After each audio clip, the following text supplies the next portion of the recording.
We're gonna talk about all kinds of Recording stuff. now. Ladies and gentlemen, Hello. welcome to the MuseCast. We are at episode 44. We're getting up there, boy. We getting We on upper. Dick, speaking of getting up there, as a musician, musicians aspire to play for, big events, big concerts. You imagine that one day you'll be on stage and you'll be making tons of money for every show you Yeah. play. And I mean, a lot of the musician camp that makes money, I would say almost the majority of musicians that make money are like almost more like musicians for hire. I mean, that's more of like a market that happens. If you're in a band, if you're the Red Hot Chili Peppers and you're a four piece, it is what it is. If you're Tool, it is what it is. But for most Yeah. musicians, the way that they make their money is they're hired guns, or you're playing in a cover band, etc. But I think a lot of cover bands included. You look at these big shows, right, with like 10,000 people. You're in like an arena, and you assume that those musicians are making bank. Like if they're a hired guitar player for whatever you name the big giant band, Yeah. then Billy. they're Billy. probably The rich. the named people, right? Like the people that are on tour with Yeah. like somebody's name, Billy Ray Cyrus, or whatever. Garth Brooks. Like Garth Brooks Yeah. is a huge name, but it's not Garth Brooks and the Country Boys. It's always Garth Yeah. Brooks and a band. And the band is Yeah. a bunch of hired musicians, amazing hired musicians. Amazing. Like Yeah. these guys are like what you aspire to become. I mean, some of these studio musicians truly are the best musicians on the planet. They're the ones that can come in. I mean, the reality being that a lot of the albums that we love and listen to, the music on those are oftentimes recorded by studio musicians. I mean, Josh Freese is an excellent example of that on Yeah. drums, Every not band on Wind credited. Up Records. every Yeah, band, man. every band that released anything on Wind Up Records. Sorry, Okay, it's all Josh one Freeze. band. It's Josh Freeze. That's All Josh of it. Freese on there. I mean, and you feel weird about, like, I couldn't imagine somebody playing all my parts on there and stuff. But that could be another subject. So you Yeah. referenced a couple of country guys, and there's a reason for that. I came across a video, and I do want to give this guy credit. His name's Nicky V. That's how you can find him on YouTube. He's a Nashville player. And he's got a little YouTube channel here. I mean, I say little, it's way bigger than us. He has 13, almost 14,000 subscribers, I see on here. And he put out a pretty cool video, and you guys should check it out if this subject interests you. We're not going to go into as many details as he does because I don't want to steal all the facts that he No. has built up the time and knowledge to have and offer. But at the end of the day, what I did want to at least touch on was that, I would assume when I'm seeing like somebody playing on the stage with some large giant, even a pop act, that they're making probably thousands of dollars for every show that they play. And in some of these cases, actually, it's the reverse. And he was saying that some of the players that are playing on stages like that are only making maybe 150 or $200 a night, which is less It's than some of the insane. players that go out and play with some of these legacy acts that were like from the 90s or early 2000s. And those rates seem to range from anywhere from 100 to 500 a night. These are like the Yeah. averages. There's always exceptions to that, of course. He makes better money than that. But on average, these are the numbers. He ran this past a bunch of Nashville players too to confirm before he made a video about this. And they all said, yep, those are the rates. But what blew my mind in particular was thinking, you go see one of these arena shows, one of the biggest acts on the planet, and the guitar player up there very well may only be making a couple $100 for the night. That is Yeah. insane. That's insane That's yeah. and That's disheartening. well, yeah, of course, because just like you said, you think growing up the way we grew up and seeing these larger than life figures playing these shows for thousands of people and like having the crowd at their fingertips, you think like there's a paycheck that comes with that, right? And it's just, at least in today's day and age, in that particular scenario, it just isn't. And that I watched the It's video on my scary. way to training tonight. It's really informative and really eye opening. And I just can't help but think, the bands he only references specifically hired musicians. So like a group goes on tour that might not be the full group, might just be the single songwriter who's got an album and he has to hire a band to go on tour. which is actually what the bassist in our videos, Hunter, is doing right now for work. Hmm. Hunter has been making a living just being a bassist for hire for the last several months, I believe. We need to Oh get him on wow. here. We need to get him on here and talk to him about it. I know one of his Yeah. bigger gigs is he's playing with Eric. He's playing bass in Tobacco Road Band. So Right. he's been crushing that. And Which is so but funny because I've made all the music videos for him, and my connection to Hunter at this point is our music videos together for yeah, us. So it's yeah, just funny how it all comes back around. Like this is a small town. Continue. yeah. But no, it's great.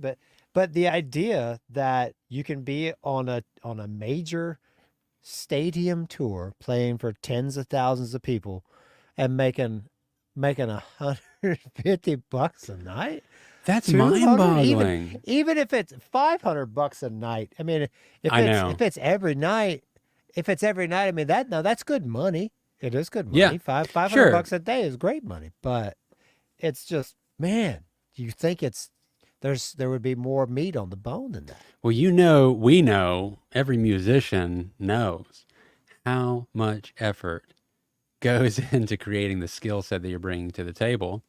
And it's like, Mhm. I mean, there's for the amount of effort that you have to put into that skill set, that's probably the low. If you were to average out how much you made per hour and you counted up practice hours to be equipped for that job, I mean, nothing pays less.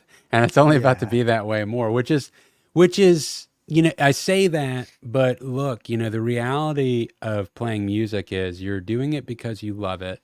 And if it works out where you get that mega success, it can happen. It's a bit of the lottery, even if you're putting out amazing stuff, but you have to love it to pursue doing it on that level. And I mean, that's cool that Hunter's doing that. Well, what was interesting about this is that Hunter might be making better money right now if he's getting consistent gigs Yeah. than these touring acts that are playing with these huge bands on giant stages. That Yeah. just doesn't compute to me. This is very new, a very new concept to me that I just Hmm. found out this week. I absolutely assumed minimum these guys are making a couple of grand a night, minimum.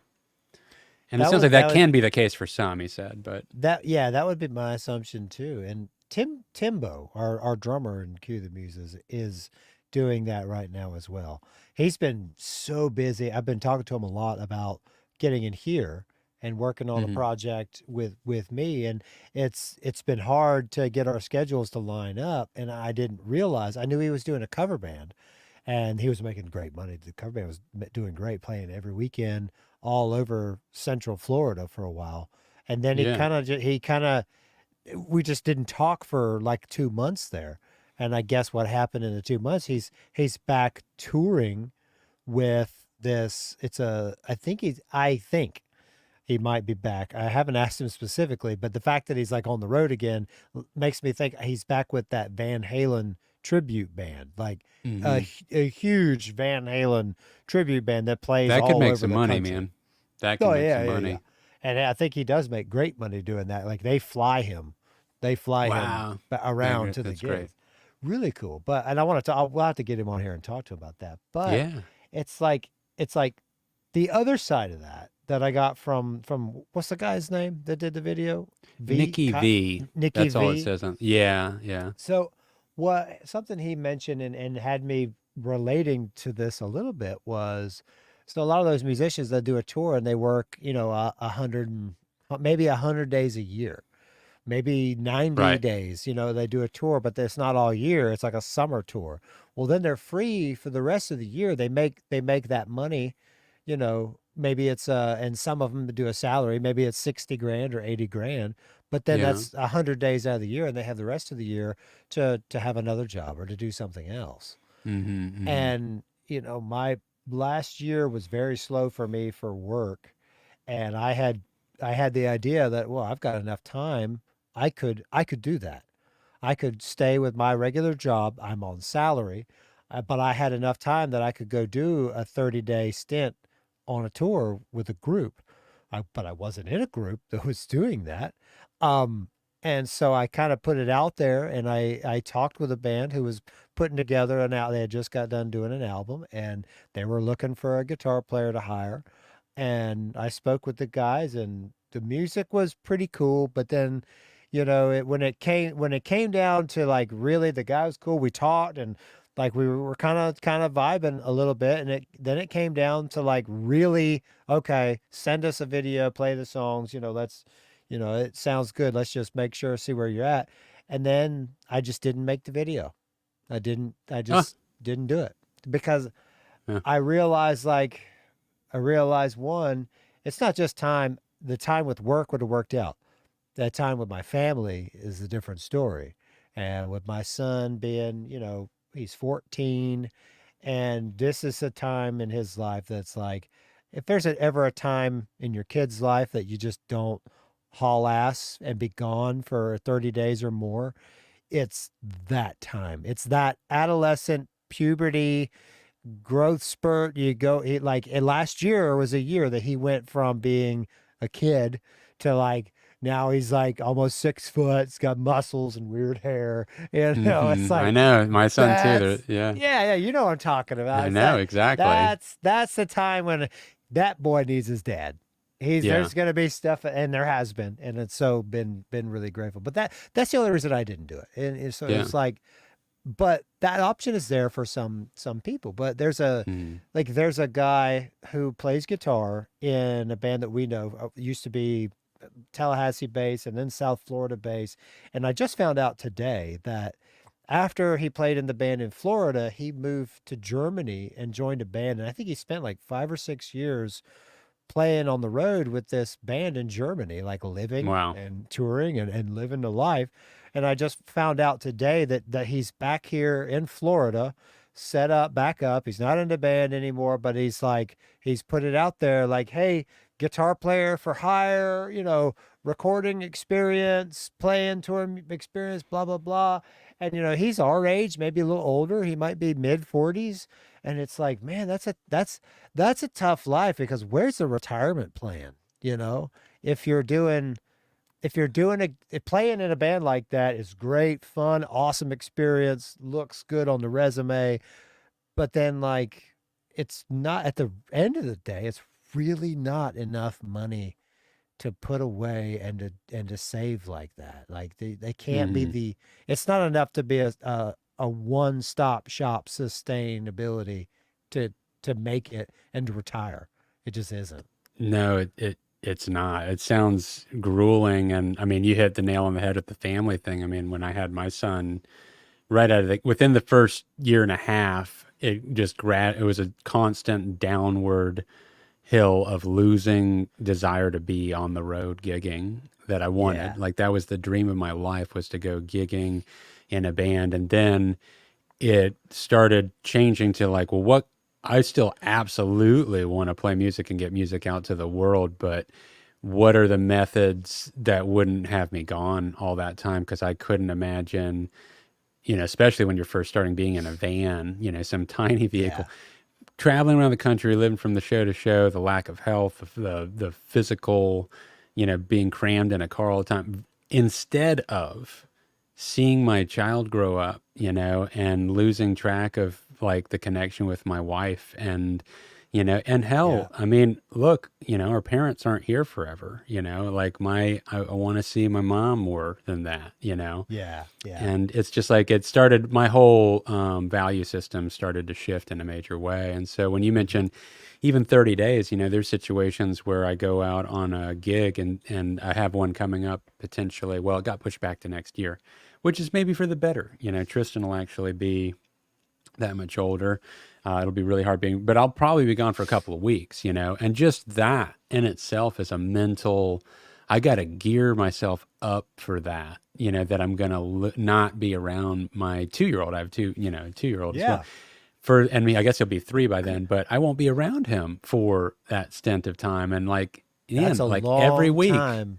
it's a That's a long long When they're time. that age, when they're that young, I remember a couple of days can be a long time. It's a whole, Cause it's terrible. It's because they're grueling. they're adapting, they're absorbing so much, they're changing so Hmm. much, and everything's happening so fast. New It's like, words every other day, mannerisms, yeah, jokes, yeah, yeah. And when Tristan was young, I want to say, I guess he was 3 or so. I was away helping my dad make this movie for a book that he wrote. It was the movie I helped him make, and was the movie he made in his life. And ended up being gone for over 3 weeks. And man, by the midway into the second week, I was so depressed. I mean, it Mm-hmm. was so hard. And I was seeing my dad, who had been another story for another time, but deported out of the country for a white collar crime.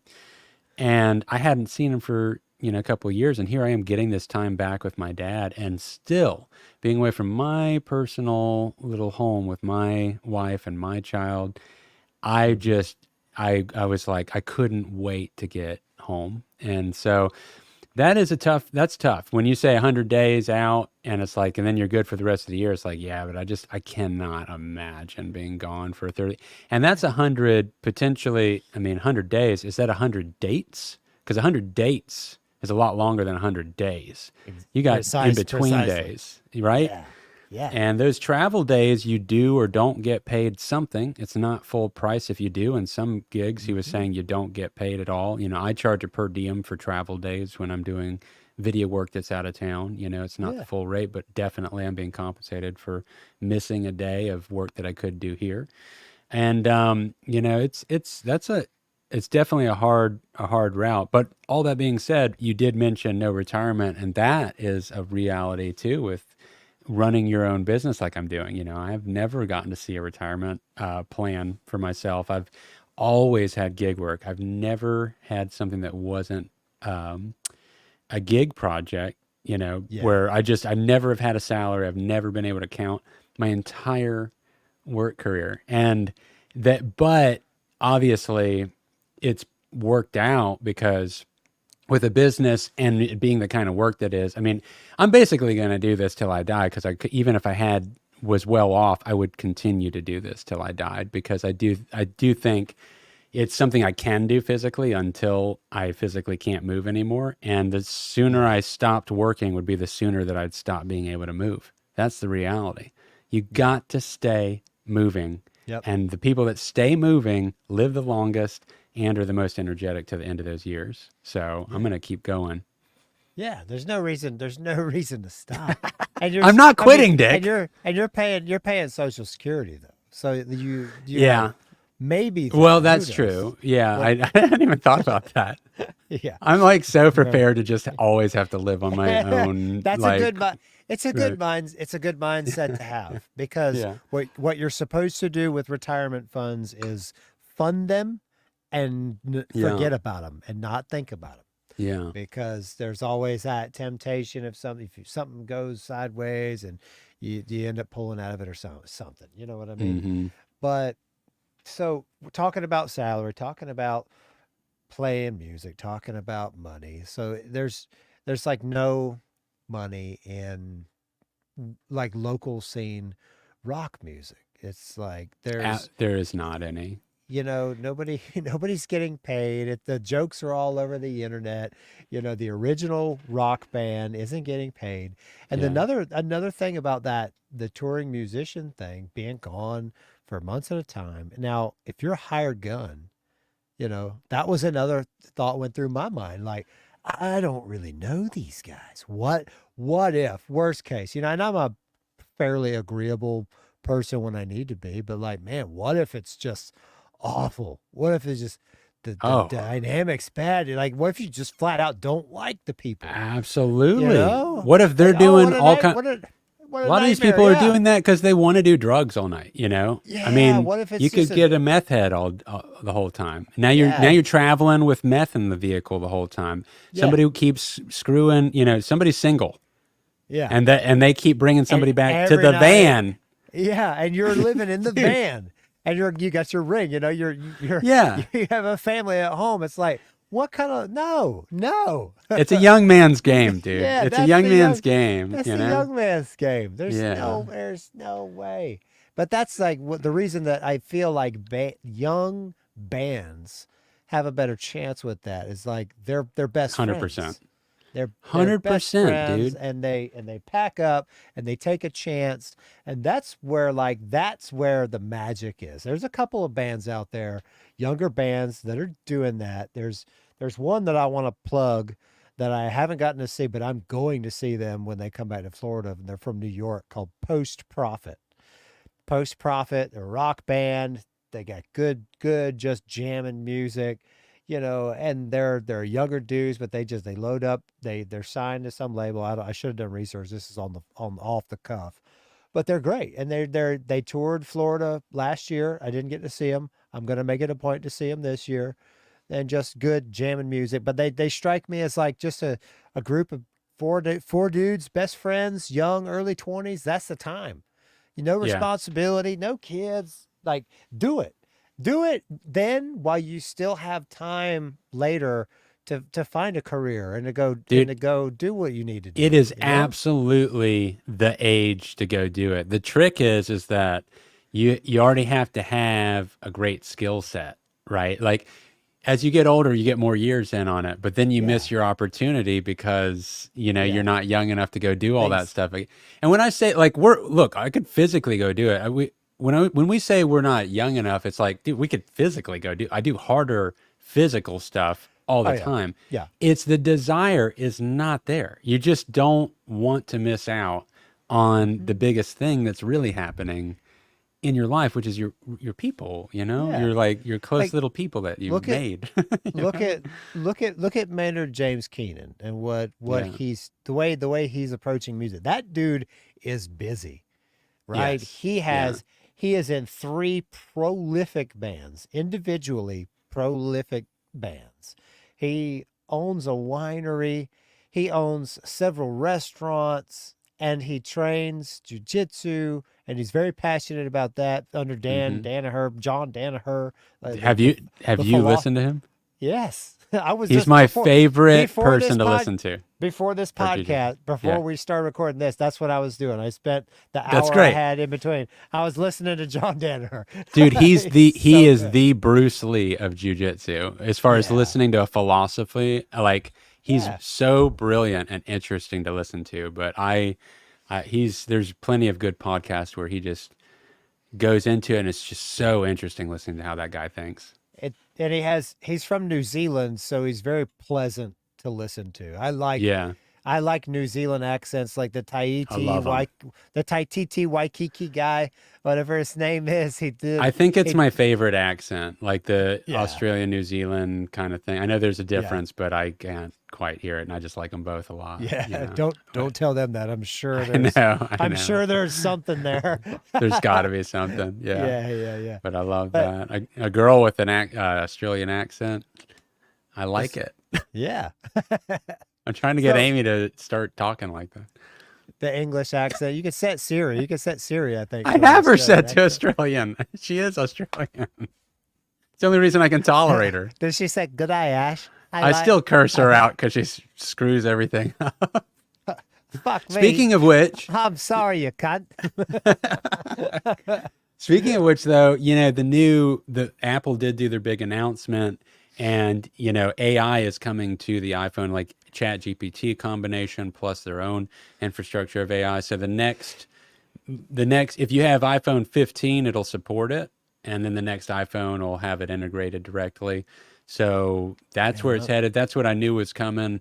What's interesting about that, though, that what I'm excited about, and I've been fantasizing about this for a couple of years, it's just that I've seen the idea evolve, is of camera. It's a camera that could actually utilize AI to understand. Like, Mm. imagine if, so when you film something, Stay right? focused on this object. It would be the Like, focus will be another level of smartness. Right now, the way that it mhm. does it is either from contrast values or it's dialed in to recognize the concept of a human face or an animal. Like usually you can only Yeah. auto track like dogs or cats. Like it can't just figure out what a monkey is, right? So it's Hmm. very selective what it's trained on. Cars is something that not many autofocus systems are trained for. So they don't even understand that it's a car, but it will recognize faces and eyes, like they dial it in for that. Yeah. You have dual pixel autofocus. You have all these different methods, but give me a break compared to what AI could probably do once you get that integrated into the camera. Yeah. And it's like another thing that happens is like, color grading is a massive part of how I get the images to look the way that I do. I'm always talking about color grading. I'm 2 weeks in on color grading our music video for chapter 3, right? And it's coming out awesome. But, and I would still want to do things to the video afterwards. My point is that one of those things is like creating the most dynamic range out of the camera, like telling the shadows to be at a certain value and the highlights to be at certain values. And you can't tell the camera to just do that, set it, and then film anything you want to, because everything's constantly changing. I mean, unless it's in a controlled lit environment, but if it's anything outside, you're going in, all those settings, you have to change them again. But with AI, you could tell it what the goal is. I always want you to bring the highlights down 30%. I always want you to bring the shadows up 30%. I want you to change the focus. We're mainly focusing on cars right now. Go only focus on the person with the hat, That'd be insane, right? Yeah. And I just want to see that bleed into a real camera. And I fantasized about Apple directly making a legit actual camera with interchangeable lenses. This has never been talked about. This is just something I've dreamed about for a couple of years. And then it's finally getting to the point with AI too. And I'm like, wow. Because the reason that your pictures look the way they do when you're taking with the phone is it's not AI per se, but there is all kinds of processing happening on the back end of your phone to get it to look that way. There's programming. It's a pre-process, but it's a set value like for each setting, right? So it has different settings that do different things. I'm not experienced in it because I'm such a lazy POS that I've still got the 7, and one of my 2 cameras lens is broken. So it only has the 1. And 99%, I'm such a goober. 99% of the photos I take are the selfie camera. Or a screenshot. I'm like, I used to be such a like picture taker on my phone, and I just try not to be. Like I do when I go out with my lady, I like taking a lot of pictures of us together. And that's usually like my photos. And I'm so stubborn that I want to use the higher megapixel, better dynamic range sensor on the front that I always am doing that, but I'm turning it around and hoping that we get the photo and then looking like, fuck, we weren't in frame, and then we have to keep redoing it. Because I'm like, I at least want it to be as good as it can be. I'm too stubborn. I can't stand the selfie one. Yeah. And when I record, I've made videos I've posted on YouTube recording like covers and stuff. Yeah. And I recorded with the selfie cam and not the other one. Dude, the selfie is so much worse. It's so much worse. I know, but it's like, it's just that's one of the differences between you and me. I'm kind of just such a point and shoot guy. Like, yeah, it worked. Yeah. Cool. Do it. Let's go. Got it. We got it. It's in the That's can. Yeah. Yeah. Send it back. Yeah, but that's why you run a video production company, and I don't. That's right. I am a stickler for these things. Speaking of which, gear-wise, man, hey, I got a pair of, I sent you the photo. I got a pair of PreSonus Aries 8-inch studio monitors for $240. They're used. Yeah, but it's like that's like half price, right? I mean, that's half price. It's normally $250 for a new one. $250 for one new one. Yeah. So I opened them, man. I opened them, and there is a crack on top of the left one. And I was like, oh, shit. On the housing? As long as it works. Yeah, on the housing. Yeah. Right? I'm like, I can take it. It works. It sounds good. I'm hearing shit I never heard before in our music. Oh, I'm serious. Course. Yeah. Like, I'm playing Cue the Muses, and I'm like, oh, Brett was working it like that? Because it's still different. You can hear that with AirPods, but it's still different when you can't feel it.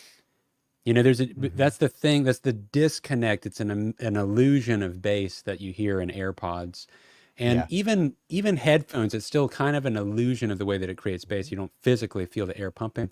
So I'm actually hearing shit that I've never heard in our recordings and playing these speakers. And they're 8s too, right? They're 8-inch. They're bigger than I thought they would be. They're really tall. They take up a huge amount of space. That's badass. Like they're my sub is an 8. I have Yamaha speakers, and Okay. my sub is an HS8 sub.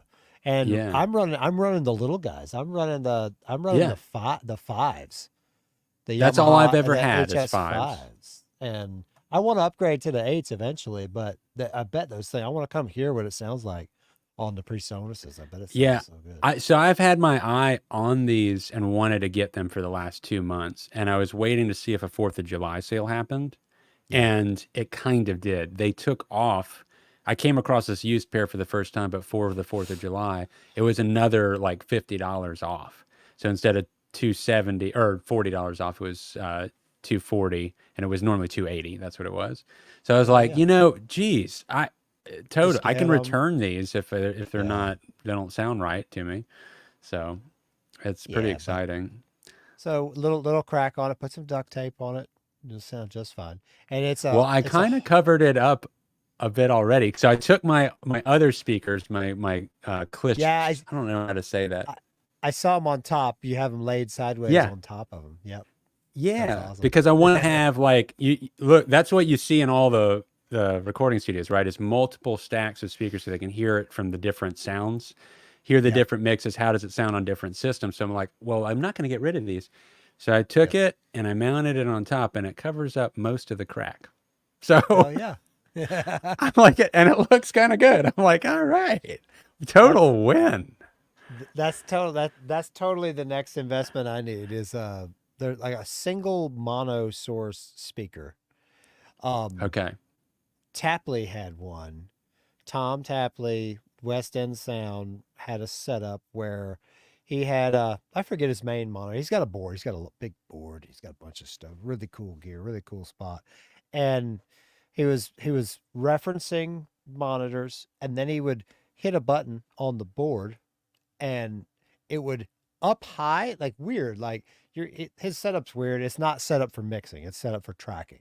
So his monitor is facing one way. How do I put my hand where you can see his monitor facing one way, his board's facing the other way, so it's like an L. So he turns sideways, works on the board, then he turns and does a little mix on the fly, and the speakers are on either side of the main board. But up high on the far end of the room, like 6 or 8 feet away, is one speaker up high. And he would hit a button, and everything would come out of that one mono speaker. And it sounds like somebody's telephone on steroids. Like everything in like a little mono Wow. old school speaker. And I was like, he would hit it, reference it, listen, and then he'd go back to the big ones and do it. And I'm like, that's weird. It caught me off guard. I'm like, what on earth? And I was so naive. I was like, what are you doing with that thing? He's like, oh, I'm just checking to make sure everything's sitting right in the mix on a mono source, because everybody listens to That's shit pretty on interesting. their That's pretty phone. interesting. Well, Yeah. here's another, I'll throw another interesting curveball into that. It's just a question because I don't know. That sounds brilliant to me. And then I'm thinking, technically, like on the new iPhone, and I don't know the actual mechanics of it, but they say it's stereo. It Like so they it actually, at this point, it's supposed to be stereo, not mono. So there's like two speakers on the it phone, is. right? It well, it is. And I like I said, I don't have the latest iPhone. This is an iPhone 11. And only one Oh, it's an of 11. my I think before you said it was an iPhone 7. maybe I no, thought you were way back. it's an 11. It's an 11. Sorry. I thought you had a To, better to phone than a clarify. 7. And Okay. so it has Well, you're stereo, but riding that thing till it dies. one of the speakers doesn't work because I always pan Jeff Huh. and my guitar. Anytime I record guitars, I pan them left and right. And when I listen to it back on my phone, no Ah, matter, it yeah. switches. So if I have it one way, I can hear one of the two guitars. If I turn my phone the Okay. other way, the pan changes, and then I can hear the Wow. other of the two guitars. And I it's didn't think about infuriating. it working that way. Yeah, it's infuriating. I don't like Yeah. listening to stuff on Aren't you telephones eligible in for a new general. phone? Can you get a new one for free at this point? My company pays for this, and I feel so bad. I've been with them 9 years and 8 months now. I just looked at my roster. Yeah. I've been with NAP for Yeah. 9 years and 8 months, and this is probably the 12th. phone or something that they've bought me Oh. because I break them so often. And I've had this one for like 6 years. I don't know, like since Then 2019. you've I've paid your had this dues. You phone. paid your dues. And That's funny. but no, yeah, it's if I don't listen to music on a phone like that, and I don't Me listen to either. anything. Me either. I have such a hard time. Amber, my girlfriend, and I love her. She listens to podcasts and YouTube shorts and everything on ambient noise on her phone, and like I am such an old man. I'm like, I can't understand what they're saying. I can't focus on it. I have a hard Hmm. time. The words get weird, like it's in a weird frequency, and like and she has a weird, like she doesn't have an iPhone. She has a whatever, like a nicer Samsung thing or something, Yeah. and it's like I just can't do it. I don't like the way it sounds. It bugs me. Yeah. Like literally, it bothers me. And I'll rather do a headphone or I'll plug it into some, like I got a little Bluetooth speaker, like one of these little guys, little Sure. JBL Sure. got. Love it. It's got bass and it sounds great. It's tiny and it's Yeah. really loud. But yeah, I can't do the phone thing. But so many I people do. I do it in a complete pinch when my AirPods are dead, or I just don't have. I forgot my AirPods down in the studio, and I. Yeah. But there is something different. It's interesting you brought up like you can't like pay attention to it as much. Like when I'm listening to a podcast, and even if I have so I have like my MacBook um, Pro sitting up here, right, and I'll be listening to a Hmm. podcast while I'm color grading something. But if it's a really in depth, super informational, I want to pay attention. I put the AirPods in. The absorption that I have on the content Yeah. is increased if it's directly in my head like this. I absolutely catch more. Yeah. There's something about that disconnect of the space. But and I also, I mean maybe if I was listening to it on bigger speakers or something, but I don't know, maybe that would be a different thing. But I also don't want There a podcast too loud. there is a You know? well, there is a different thing to from direct headphone speaker type listening to open air studio monitor referencing. Mm, I don't like mixing in headphones. I like mm, mixing on the monitors. I do like checking for things in the headphones. Like mm, listen to monitors for a little while, put the headphone just as a different reference, like a little different sound. But I when I'm writing music, like when I'm writing and I track something and I'm in my head about it and trying to think of what it is, where it's going, I put the earbuds in and I get on my bicycle. I get on my 10 mm, speed or whatever, and I listen to it while I'm riding my bike. And mm. that is like my zone. I don't know if you have like that zone for like music listening, but when pedaling a bicycle and I've got that in my head, in my ears, it's different from running. I can't do it when I'm running because I get too tired. I start thinking too much about Mm. my heart rate's high. It's like bam, bam. I just want like something that's at a good 120 pace that's gonna keep me going. Like I don't want to listen to my Uh-huh. own stuff. But when I'm trying to like critically think about my own music that I'm working on or writing, that's the space for me. Mm-hmm. Like that, just Mm-hmm. Interesting. smooth pedaling. My body's activated. My heart rate's up a little bit, but not too much. And everything's shut out. The only thing I'm paying attention to is like, I'm not going to die and get hit by a car, you know? Yeah, yeah, But totally, yeah, totally. Well, there's some similar. So first, just to mention the mixing with headphones versus mixing on monitors. What I've ended up doing, and I kind of fell into this because my speakers, I had some Rocket Fives. Okay. So I had yep, monitors on my desk for a long time. They started buzzing like crazy. Got rid of them, went through a period, just couldn't have them on the desk anymore. They were just buzzing constantly. I couldn't, I talked yeah, about somebody about repairing yep, it. Long story short, they go off the desk. So now I find myself having to mix with headphones for a little while because I yeah, didn't replace them right away because I was worried I was going to end up with buzzes again. I just needed to focus. And then I realized I actually liked doing my first passes of things, both for video editing and at that time, actually, I was kind of dabbling with a little bit of audio recording for music. yeah, I like doing the first pass with the headphones where I hear absolutely everything, every detail, every mess up, every buzz or anything I don't like, frequencies, etc. Or if there's too much white noise, I can hear how hot the mic was. I'm hearing all that better in the headphones because I feel like I can mask that more with the monitors. So I do my first pass almost like a cleanup of Hmm. individual tracks.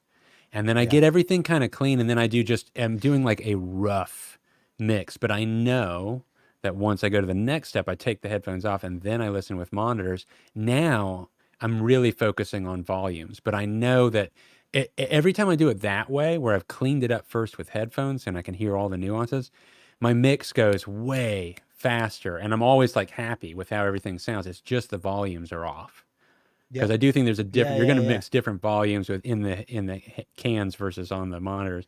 So it's been interesting. I'm really, however, I've never had monitors that are as nice as this. Not to say that these monitors are like the creme de la creme, but I did see multiple and listen to multiple examples of these PreSonus 8-inch Aries being stacked against different $2,000 and $3,000 pair monitors. Sure. And these are only if you bought them new at 500, you get a pair for 500. And for the price, these were like one of those examples where it's just like, gosh, you're getting such diminished returns for that quadruple amount of money Yeah, spent. It's man. unbelievable how close Yeah. these get. So again, I had my eye on these for a while. I was really happy to come across a pair. So I'm very curious to get the opportunity to mix with these, and maybe I'll change my tune on what I just said. Again, I'm hearing things in our music, our recordings of Cue the Muses Yeah. that I've never heard before. And I'm like, oh man, there's that. Oh, that was good. Nice job, Brett. Nice touch. I like that. he's man, he's and he's Very and he's cool. so good. He has I know Brett set up. He's He good, man. has multiple types. He has two different types on each side. And then I think he does have a mono source. And I know that he always tests to a phone as a mono source because he knows in this day and age people are going to be listening to it. It has to sound good on the phone, right? It's just the It way has to. the Yeah, world that's a is. part of it. You got to reference it at some point. But I do So question now. I'm curious if it's starting to matter less if all the smartphones are ultimately doing a stereo mix too. Are we at what point? Where is mono still happening? yeah. Well, I you If know the the phones, the the technology's getting there where the smaller speakers are starting to sound bigger. Like absolutely, they're just they a telephone now versus a telephone 20 years ago is night and day on what your audio source sounds like. Uh, to to bring it I want to bring it back to Brett real quick. I had a quick conversation with Brett Brett on Hesla, Brett Hessler. who recorded Uh "Cue the Muses" and was the frontman for "Dark New Day" and Virgos Merlot, and is an amazing musician yes, and bass player. He was a touring and bass player. bassist. He was a touring bassist for Creed when Brian He's Marshall an left the amazing band for a little musician while. and an amazing bass player. He's all that. He's also just a really cool guy. And so I put a post on the internet today and I tagged Ash Von Ding Dong, who's on here with Oh, me. I haven't been Um on Facebook. yeah, no. So I've got my birthday was back in March, and for my birthday, Amber bought me tickets to go see this amazing tour that's coming in 2 weeks.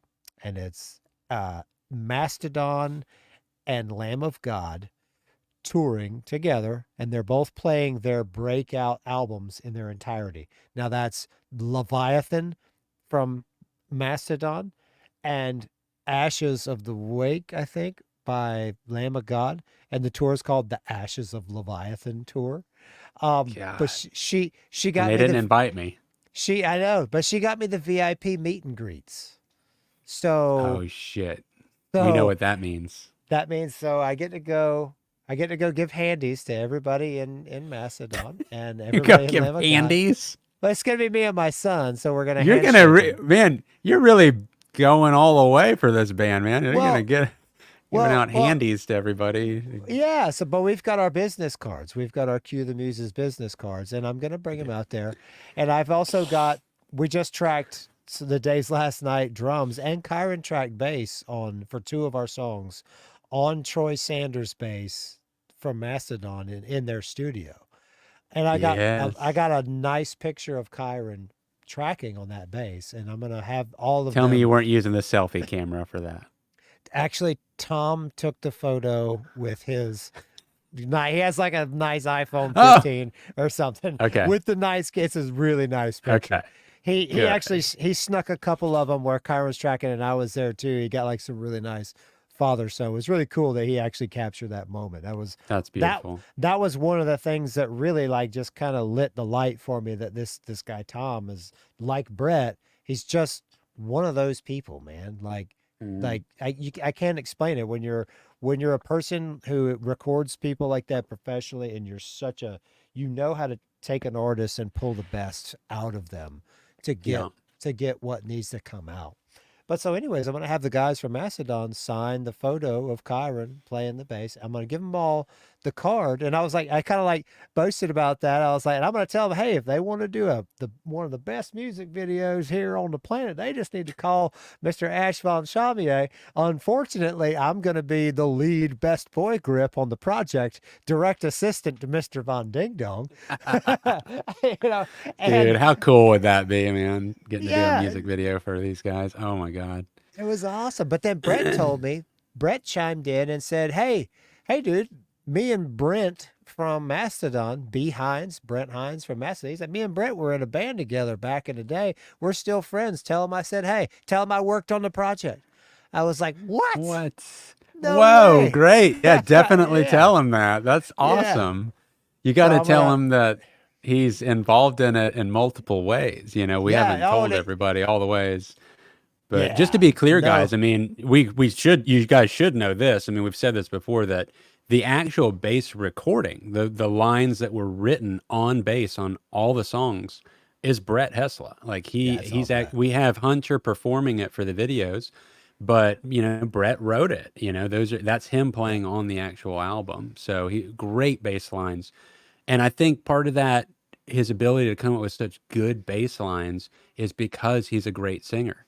I really think hmm the creativity that I hear coming from bass players with the best melodies, they also are great singers. I mean, look at Sting. You know, I mean, Yeah. if you can sing and you're playing bass, Getty. you know what needs to be there to create a great vocal melody backdrop, Yeah. I think. Getty Lee. Geddy Yeah, Lee from Rush too, totally. right? Yeah. Yeah. Yeah. So, the guy from Slayer. What's his name? What's his name? The metalheads I are gonna don't know. crucify me. I don't know. Oh yeah, you're gonna Tom get crucified. Tom Amaimu. I don't know. I'm not a big Slayer guy. I'm sorry. I like Mastodon and Metallica and Lamb of God. I'm not a huge Pantera. Slayer fan myself. Yeah. No, but it's gonna be super cool. That's And cool. I was supposed to play back to back weekends too. I've got this weekend got canceled. We were doing the Fighting Giants reunion show, Yeah. and Oh, and why and did it that get canceled? Explain to the crowd. well Sucks. David's in the hospital. He's okay. He didn't lose his leg, but he very well could have. He got one of those freak accident infections that you hear about. Like usually you only hear about this stuff like in South America. Like, man, I got a sore and I went swimming in the river in South America and I almost lost my arm.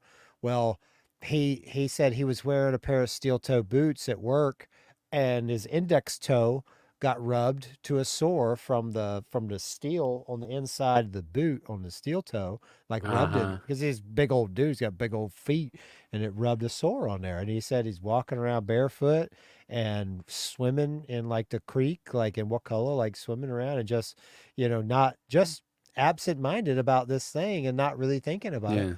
Got an infection, mistook the infection for an onset of gout, which he does. Uh-huh. He's prone to get gout That over the makes sense. years. And he sent a photo to the band. We were going to rehearse last weekend. He sent a photo to the band chat of his foot in a sock, and it looked like his foot was swole up, like the sock was tight on You his sent me foot. that photo, And dude. he That said, was an infected leg. "Oh, and he was like, he was so wrong. He was like, man, this gout's setting in. He's like, if it doesn't go down tomorrow, I'm gonna have to go to the ER." And I looked at it. I was like, "Quit fucking around. Go now, go Yeah. now." And I was like, he No, was like, "Oh," totally, I dude. was like, "No," and I like stay. I was like, "Dude, go now. You big guy, lose your foot. Not good. Go now." And Yeah. so Yeah. he's been in the hospital for a week. They're transferring him He's from still there? Tallahassee. So he's had both the surgeries to remove all of the infection, the flesh-eating bacterial infection They've went in twice and they've removed all of the meat and stuff. And now that it's all gone, the infection's all removed, they're shipping him to Augusta, Georgia, to a professional burn clinic so that he can get a skin graft to replace. Mm. So whatever, I haven't seen photos, I've just seen it's all wrapped up. His legs all from his knee down to his foot is completely wrapped up. And the Did they doctors were have to like, remove part of his calf? they removed tissue that was Just destroyed. tissue. I don't know Okay, tissue, but I not muscle. yeah, I'm hoping it's not a lot of muscle. I'm hoping it's just tissue because he has to have the Mm. skin graft. So I'm hoping it's more of a skin. They said, thank goodness that the infection didn't get into the bone. Had the infection got into Right. the bone, that's when you're looking at like amputation. Like I you had a can't. scare with that with my leg that they were worried.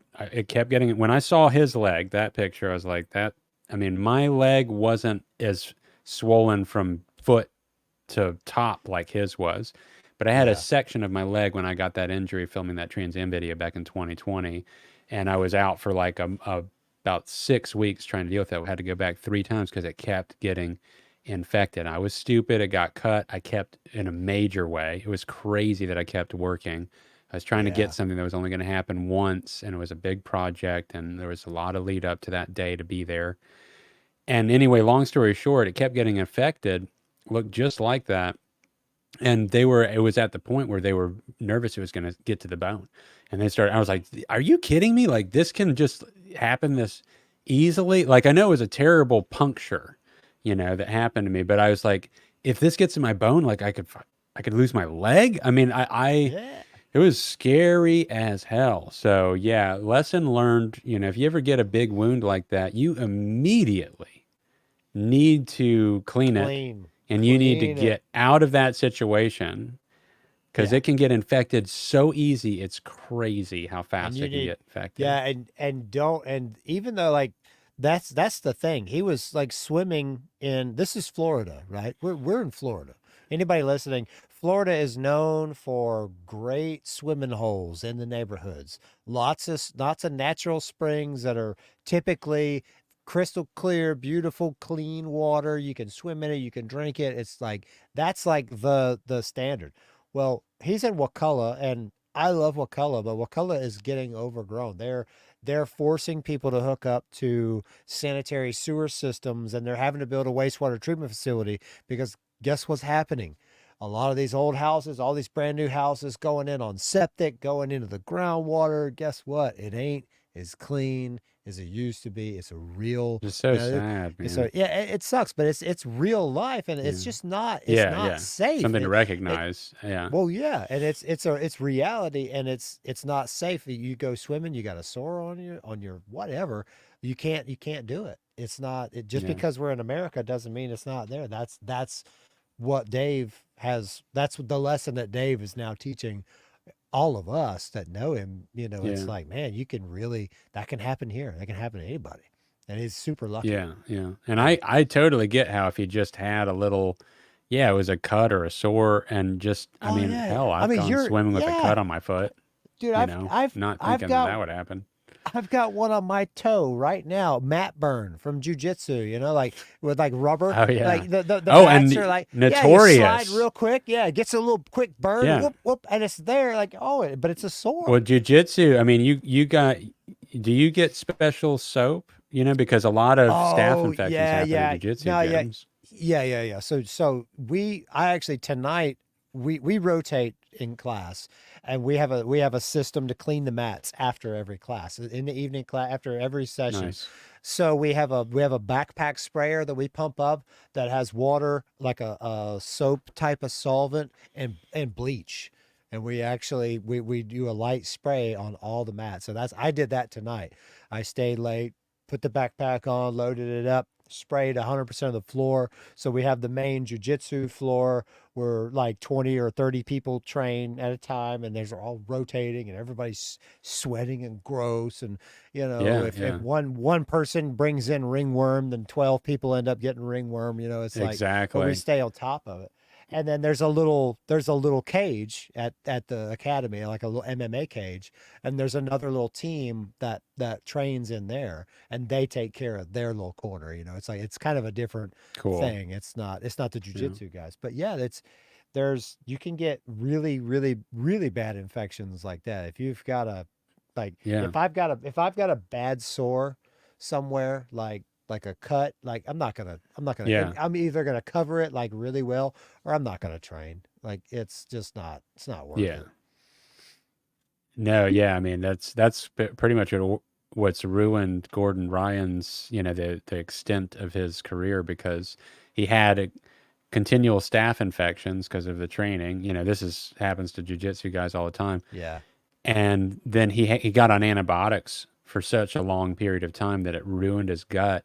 And so for the last series of years, even though he's been winning, even though he's like the greatest no-gi jujitsu guy on the planet, Yeah. he did a lot of these in compromised states, because he couldn't eat. He's nauseous most days. He's like, he can't put down food. He can't hold it. He's like, he feels sick all the time, like nonstop nausea, sickness.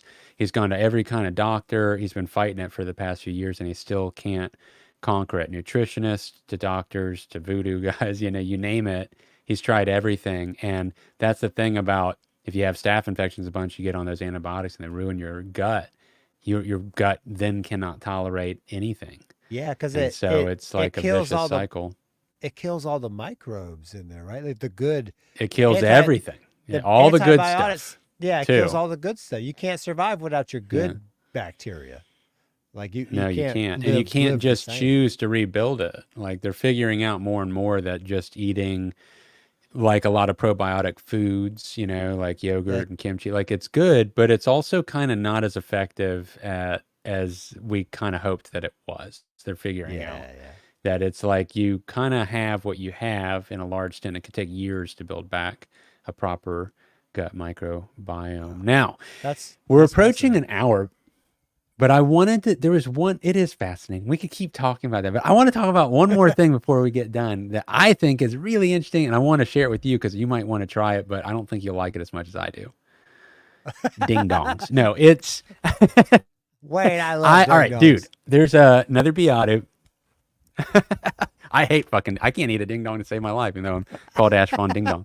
Talk about something that'll ruin my gut microbiome. So there's another Beato video out there. It's got two Nashville players on it. Their names are, I'd never heard of these guys. Tom Bukovac, and Guthrie Trapp. On the interview, Guthrie Trap's cool, man. it's dude. On the interview, they play a couple of tunes off this album that they join forces are. These are like some of the top Nashville players. One of them's they're both studio musicians, but one of them performs out more. And you can listen to that. You can check it out. It's great. It's inspiring. They play stuff that just makes me like drool. I'm like, God, man, I feel like such an amateur when I watch players of this caliber. They can just literally play anything, right? Yeah, yeah, yeah. But in there, one of the things that one of the players said that his buddy taught him, and he's pointing at the other guy that he teamed up with, the studio musician guy that's been around the block a little longer, Uh-huh.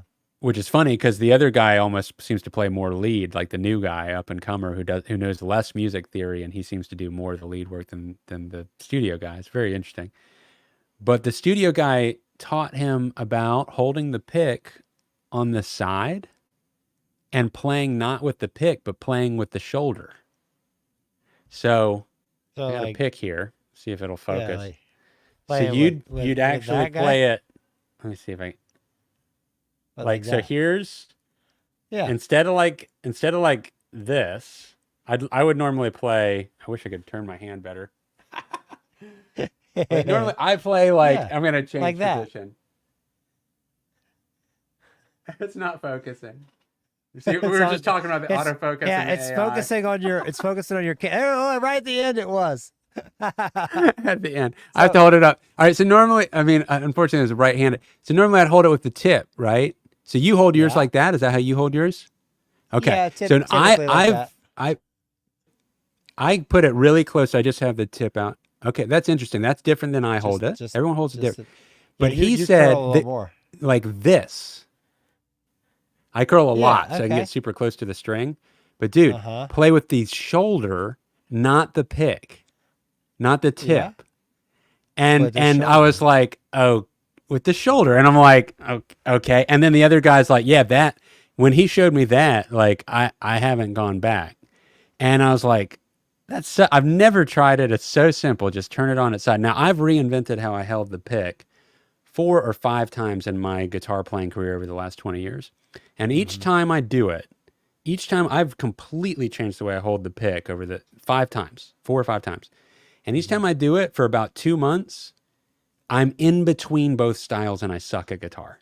It's frustrating to me. I'm like, I don't feel confident either way. I'm like, now I can't go Yeah. back and I'm in between. Yeah. And I eventually get there with it. I'm like, okay, I like this better. Dude, I Yeah. tried the shoulder and like within the first 2 minutes, I was able to play stuff faster than I've ever been able to play it. I was like, whoa, for the last 3 days, I've only played with the pick on the shoulder. And I think I'm sold. I am playing stuff because the tip goes down deeper. So you have to pull the pick up higher to get around the string skipping. The side of the pick with the shoulder can get way closer to the string. You're also hitting it with more surface area. So then you get this whole tonal scape that I've never experienced having before using a pick. I can make it sound more like a pick when I want it to sound like a pick. I can get it closer to sounding like a finger pick, like I'm finger picking when I want to get it more like a finger pick sound. I can do it softer or I can do it heavier. With the tip, it's always super aggressive. And I've been on these Yeah. hard ass picks, these 1.2 millimeters for the last year. Well, Yeah. I tried it with that and I like it, but they were using 0.77, which is what I used to use. And Right. I'm back on medium 0.77 with this technique, and I like it a lot. Dude, it's kind of blowing me away. I feel Huh. like I just got another like 5% level up on options for playing just by turning the pick on the side. And I'm only 3 days into practicing this way. And what are you primarily playing? Like distorted Everything, single note strums, all of it? all of it. Every Really? arpeggios, single note stuff, chromatic stuff, multiple different scale variations, double picking single strings and going to double picking on the next string, single note arpeggiations. Mm-hmm. I mean, and I'm trying out songs too, and it's like I can play this song better than I've ever been able to play it. Like Small immediately, no s- transition. small incremental adjustments at this point in the game, right? It's unreal, dude. I was like, oh my god. Now look, maybe I'll want to use it for super aggressive. The only thing with the tip is you can get a super aggressive sound with it. So there might be certain songs where I really want that, but Yeah. I'm not sure that I can't achieve that with this other style, especially if I actually dialed in my EQ based on using the pick this way. Because I'm telling you, one of the first things that you're going to notice when you play this way is you're going to get a tone that you were not able to achieve with the tip. It's Yeah, like yeah. this. It's gonna It's be like something different. it's something different, but I can still get pinched harmonics all day long with it. So it's Hmm. not like I've given up that. And I also feel like I might be able to get more into Well, hybrid picking. how do you do pinched harmonics when you play? Do you do it with Or do you I hope strike this will this focus. do you strike the string and then suddenly let your thumb touch the string Okay. just My after th- my thumb contact? is my thumb is what does it. If Unfortunately, I I'm set up where you're seeing the Yeah. wrong part. Like if I can get like this, let me see. Almost. Oh, it's like the Loch Ness monster come on look about 350. It won't fucking Nessie, focus. Nessie, just If I turn hold it here like this, it'll just figure it out. just it's your face is there. It's looking at your face. It's turn it, but so you do a pinch harmonic just like me. You strike the string with the pick. There you go. It's perfect. You Right? It's the thumb that gives the pinched yeah, harmonic and normally. the thumb comes in contact with the string that you just hit, and it does the bing, and that's Yeah. it. And You it do goes, it the "Ring." same. You do it the But same dude, way that I do. this shoulder, now I'm on the shoulder. And you Hmm. see how much more surface area there is that hits the string when I pluck it. Now I can Yeah. still angle it. I can still get the pinched harmonic. I can still get a more aggressive sound by angling it. But I'm getting more, I'm way closer to the strings all across the board, which then opens up these fingers more. The resting, it's all at the same level now. Before with the tip and trying to hybrid pick, I'm not a good hybrid pick player, okay? And I know people can do it with a normal traditional stance hold. But I'm telling you right out of the gate, I'm like, oh, hybrid picking is more accessible to me now to practice comfortably because everything's at the same level. My fingers are all at the same level as the rest of the pick. Whereas before at the tip, it always goes down further than that. It's like sticking down more, Yeah, so it sometimes hit the pickup. that makes sense. I don't know how you.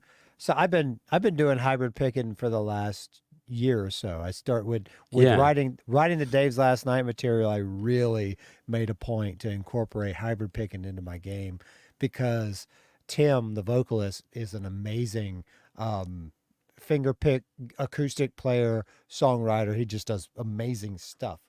But what I notice when I see you holding a pick, and this is a nerd thing that I know Yeah. I know we're over the hour, but I really nerd out about this. Yeah. I you This is you normal. you seem to grip the pick with your thumb on the pad of your thumb, Yeah. and then your index finger you seem to hook it, and you rest it on the side of your finger, and Yeah. your pad of your thumb That and took me 2 months. side of your finger. That is so asinine weird to me. I cannot play. I It took me cannot. 2 months to get it like that. I Two see people. months. I see people do that, and I am see the pad of that finger, Yeah. that and that, just like I'm holding a joint. Yeah. Okay. Yeah. Yeah. That's now it will roll. My finger will roll so that it's more like the nail will come in contact with the pick sometimes, but it's so very rarely. And I noticed like a guitar player we know, Michael Nix, this dying breed Mm. guitar player. I've played in a band with him before, and I've watched him play when he's just kind of like playing a regular riff, like da da da da da da, palm mute, strummy strum. He plays similar to me, but I notice when he transitions to faster, jigga jigga jigga jigga jigga jigga, his grip just changes like this, and he's just tight. He gets so tight on the side, curls that finger, and he starts going Yeah. like that. I'm like, I couldn't I couldn't play Mary Had a Little Lamb with my Dude, hand tucked in like that. But that's everybody's what I'm different, talking right? about. No, like I couldn't either. I Yeah. specifically tried it because somebody that I thought was an insanely good player, two different people were holding it that way. They explained it in YouTube videos years ago. Yeah. It Yeah. took me 2 months to get that to feel correct. But even still, the slipping of the pick would sometimes happen. Every grip Hmm. that I've had That's happened to me slips. recently with these types. It will slip in, and Uh-huh. you'll play with the shoulder of the It'll pick start sliding down. rather than the tip. But dude, Yeah. if you hold it, there's no slip with the shoulder grip. I'm not That's having weird. it slip at all because I'm holding way more of the pick. Look how much of the pick I'm like, like Well, yeah, my yeah, yeah. You fingers get across the whole pick. this. It feels I so can stable. I It's can crazy, dude. see. It's like a I game changer for me right now. That's awesome. I can see how if you hold the pick like that, that is Yeah. you're holding much more than if you're holding it Yeah. this way.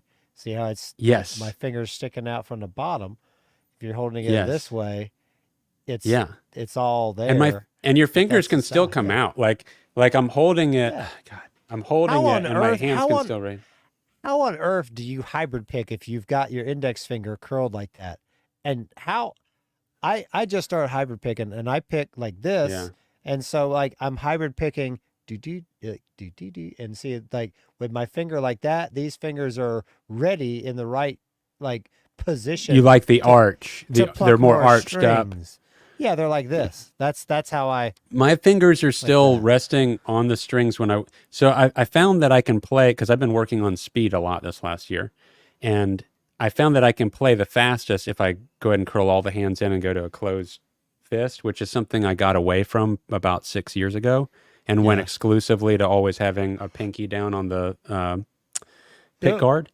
Yep. But with this grip, this new shoulder grip, I'm like, I can do it either way. In fact, I feel like now I'm playing faster than I was with the closed grip, and I can open my fingers back up and put them on the finger, because I've been going back and forth between finger on and no finger and closed grip, depending on what I was playing. And I think that now with this new grip, I can just keep the fingers out the whole time, and I can play as fast as I want to, and all these fingers can just rest in a ready position for the hybrid picking. I say this as a person that's not put the time in to learning how to hybrid pick, so I might be wrong, but these guys hybrid pick like crazy, and this Oh, is the yeah. technique that they're If using. they're These Nashville guys are like, if they're country guys, man, they're chicken Dude. picking, and it's ridiculous. dude, if you check out that video with these two guys, it's the last one Beata just put out, and just listen to what they're playing, watch the guy play. It's like the hybrid picking that the guy is doing with the shoulder is like, I mean, it works, and he's just right there on the string. So I think this might be my new move. I already broke out all medium picks. I put all my 1.2s to the side for the next week. I'm going to try exclusively this, and I'll update you. But so far, as I literally can play, and I know I'm not imagining this because I work with a metronome. So I'm putting it on, I'm doing exact counts, and I'm hitting higher speeds and more accuracy, and it feels more comfortable. There's a control level that I feel like is there where I'm not like constantly bouncing on a wire. Yeah. It's interesting. My hand can relax more. The tension's like gone away a lot more immediately. So I can only imagine if I really work at this for a couple of months. Before, when I switched styles, I just was like not able to play everything that I could normally play for a couple of months while I was transitioning to the new pick style, of which involved that curling finger. That was totally foreign to me too. I used to hold it more like what you're holding it. But the reason I changed it was just like these guys that were doing the speed, it was like they're all, like you said, Michael starts switching into that curl. I was like, well, let me explore it. And then I started getting closer and closer, and I was like, okay, I'm getting closer to strings. That feels good. And so then I just kind of gradually developed that. But there's guys like Kiko LaRue, which is the guy that was playing for Megadeth, and he recently was replaced by somebody this last year. And I was watching a bunch of his videos for a while, and I really like his style. I've talked about him with you multiple times on this podcast, but the way he held the pick was he literally holds the pick like this. I'm not exact, like nothing's out of weird. Does He play plays with the it like weird this. side with the side of it like that? He's playing the tip. Oh, like that. It's just, but he's like, and he's holding it like he's got like so on the much out side there. like this. He's pinching it, and then he just plays it.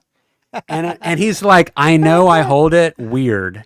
And he said it's because he thinks it's because he's left-handed, and he learned on traditional guitar. He never tried to learn on a left-handed guitar. And so he's just got a weird hand for that anyway.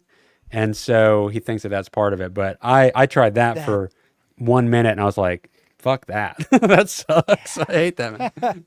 That is weird, but that's such a weird thing. He's a lefty who learned how to play on a right-handed guitar. He refused to learn on a left-handed setup guitar because he said no classical musician uses a left-handed instrument. They all learn how to play on the instrument, natively. Yeah. I mean, so like there's no lefty or righty piano. There's not a reversed keyed piano. But like on violin, everybody plays the same way apparently. There's no this way. Well, I never knew that. I didn't know that. But he said nobody does that. But that's Jeff Withers in my band. Yeah. He's a lefty. Plays a right-hand guitar. Yeah. Okay. Tim and Hendrix. Tim also. Well, but Hendrix just turned a right-hand guitar upside down and played it lefty. That is what he did, yeah. And played it upside down. So it's like upside down and lefty. And no wonder you come up with different stuff that way. Years back, there was some local band where a guy was a a lefty, or he might have been a righty with a left-handed bass, or vice versa. And it was a guitar, and he played it upside down. I was like, "Do you tune it different?" He's like, "Nope, I just learned how to play it. It's upside down." I was like, "It's not that cool. It's not Like cool. Hendrix made it It's cool, but yeah, it's a yeah, Hendrix. yeah." Yeah. But he strung it the other way, and it was like cool and backwards and normal. This is totally upside down, and like, I'm sorry, you're just not doing anything that's that cool on it. I'm not talking about the guy. I was a young asshole. I was like Yeah. 22. Like, what's Yeah. this guy doing? Oh man. Oh Well, man. it's Well, fun, man. You got to give it a yeah. try for, 10 minutes and just see what you think. But Yeah. I was caught off guard by how comfortable it was. I'm totally fascinated by this. It, So, well, I'm not opposed to it. Like, it's because it's happened to me before, and I haven't realized it. So like, you get in the zone and you play, and that has happened to me. While I'll look down and say, "Damn, how long have I been playing with this fucking pick on the side?" interesting. You Yeah, know, yeah. and the other day I was in here with Kyron yesterday, and we've got this thing where like every day we are going to go in the studio and he's going to write a riff. Doesn't matter if it's good, doesn't matter if it's bad. Come out, write something. Like, that's practice. That's how you gain muscle memory and like being able to come up with things. So like, Yeah. we did that yesterday, and he had an idea, and it was adorable. Like, he had an idea and he couldn't quite play it. And I was like, "Well, you want me to try it?" Like, it's a chuggier thing. Like, he's better with single note stuff than he is with like aggressive, like heavy chunk, and Yeah. faster stuff. So I was like, "Well, I can do stuff like that. Let me see it." And then it was my guitar. It was on the Telecaster right there, which is like, it's a great guitar, but it's not my favorite guitar to play heavy stuff on, because Yeah. it's like, it's harder to get an aggressive chug. It's a flat top, where I just like my arch tops for that, whatever. But I was like, man, it's like chug chug. I was like, man, what this is sounding. I was just tracking on this the other day, and it didn't do this. What's different? And I looked down, and it's like a 1.14 purple. One of your Mm. picks is what? Because he just handed me the pick he had. I was like, oh man, this sounds pretty cool. Dude, yeah. Yeah, dude, those picks are, I mean, the aggressiveness is so Yeah, intense. I was using those in a 1.2, and there is a different tone. I mean, that is a different tone. If you want aggressive, those unforgivingly stiff, thick picks like that with the, yeah, yeah, it's a yeah. sound. It's a Yeah. sound. Yeah. It's like, it's so easy to get complacent. Like, well, oh, the .88 Dunlops are so comfortable and easy. Like, that's easy. Like, if I had to take a pick just to play every night on, and just be comfortable, like, I could use those. And it's a little learning curve to use a heavier and these smoother picks, but they do have an attack that you Hmm. don't get with a nylon style pick. This is true. It's a Like, they different, it's a just, different tone. I mean, I there's just think they a, each have their own place. We yeah, talk about you pick up a different guitar, you're going to write a different song on it. But I don't, we figure yeah, out what pick we like, and then for the most part, we just stick with that pick. We don't change picks as much as we change guitars. But yeah. the pick is actually, I could see picking up a really thin pick sometime. I guarantee you, I will come up with a different song. There's no way I Oh wouldn't. yeah. Oh yeah, Yeah. it's the instrument of the instrument. It's what Hmm. you're using to attenuate it. It's your right hand translating to the strings. It's a I lot. think I've just logged in my head. It's like, what? Because I guess what happened for me is when I go to switch the picking technique and it takes 2 months, I don't want to get stuck in another rut where I feel uncomfortable between two different pick thicknesses and how to hold Trying it. And trying the to pick's learn this constantly thing. slipping. Yeah, like it's Yeah, scary going into the dark like that where you're, messing up your ability level for a bit because you don't feel comfortable either way because now your brain's in between two zones. However, yeah, obviously, it would be way better to be able to just play anything that goes into your hand and cater to it. yeah, Know how to cater to what's happening in yeah. that moment. So But I don't know about you. I've had that time in my life where I'm like, ah, you ain't got. I can't play with that kind of pick. Like, like, definitely, I don't want to play like that. But definitely. I've also had times in my life where I didn't have a pick, and I'm out there cutting shapes out of a milk jug. Yeah, yeah, yeah, yeah. Just so Credit I can card, chug. credit I card picks, Yeah, yeah, the right? worst. Like cutting up an old credit card. Yeah. The dark All right. Hey, the dark ages. The dark ages. We're over our hour, man. It's been good talking Woo! to you. Yeah. You too, man. Are you? I might be going to that Medians concert tomorrow night. You're not in town for it, right? You're not Nope. coming in town, right? I'm not coming to Tallahassee this weekend. I'm canceled it. Amber's, we Yeah. have one of Tatum's family members spending the week with us next week. I will be next week on the 19th. I'll be playing with Defy the Tyrant in Jacksonville. Mm. I think it's at Eclipse. I don't know. It's somewhere in Jacksonville with some really cool bands. And then all those really cool bands are coming to Tallahassee to play on the 20th. So I'll be in Tallahassee on the 20th playing with Defy the Tyrant at the Legacy. Um, I'm gonna be late because my jiu-jitsu academy has a belt ceremony on Saturday from 2 to 4 that I'm gonna go. Woo. I do not expect to get promoted, but I'm gonna go support my school and I'm gonna That's bring cool. Kyron down there. We're gonna go Yeah. and have a Nice. good time. And because a lot. I don't know. I've never been in a to this academy's belt ceremony, and a lot of schools like it's a big thing. Like everybody's there and congratulate them. Sometimes they come through and everybody whoops the shit out of them with their belts. Oh, no Like, shit. I don't know. I don't know if the culture at my school does that or not. But Okay. if they do, I don't care if I get promoted or not. I want to be there so I can smack the shit out Whoop of some ass. whoever's getting that colored belt. I came here. I stayed in town to whoop some ass now. I'm gonna leave a mark on him with mine. Dang it! Well, I will not be at that show, man. You know, I leave for the mountains that day for a full week for our family vacation on the 20th. That's gonna be So, excellent, though. Excellent. oh man, I need it. We need it. It's going to be cool. And I think Tristan's girlfriend's coming too, so it'll be like a huge bonding experience for them also to go on that. We're going to be on the river. We can tube down it. We just drive up the road a couple miles and tube back to our house. It's so fun. We Yeah. did this like 5 years ago, and I'm really looking forward to doing it again now. Yeah. So Where at? Where at in the mountains? in the Blue Ridge Mountains. Blue Ridge. I Okay. forget the Yeah. exact, there's so many little towns in there. I forget which one we booked. My wife booked Yeah, it. yeah. So, but yeah, it's going to Hell be yeah, great. man. So, yeah. That's excellent. Happy for you.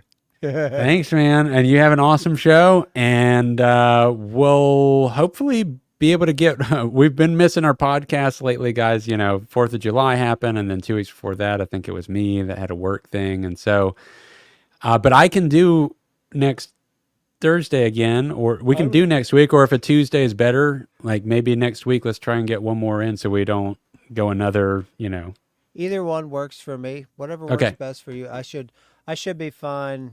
Any Now we're evening just next week. making plans on recording. All right, guys, you take care. Thanks for sticking around. I hope you try out the Later. pick technique if you're a guitar player. Do the thing. Do the thing. Drop us a message.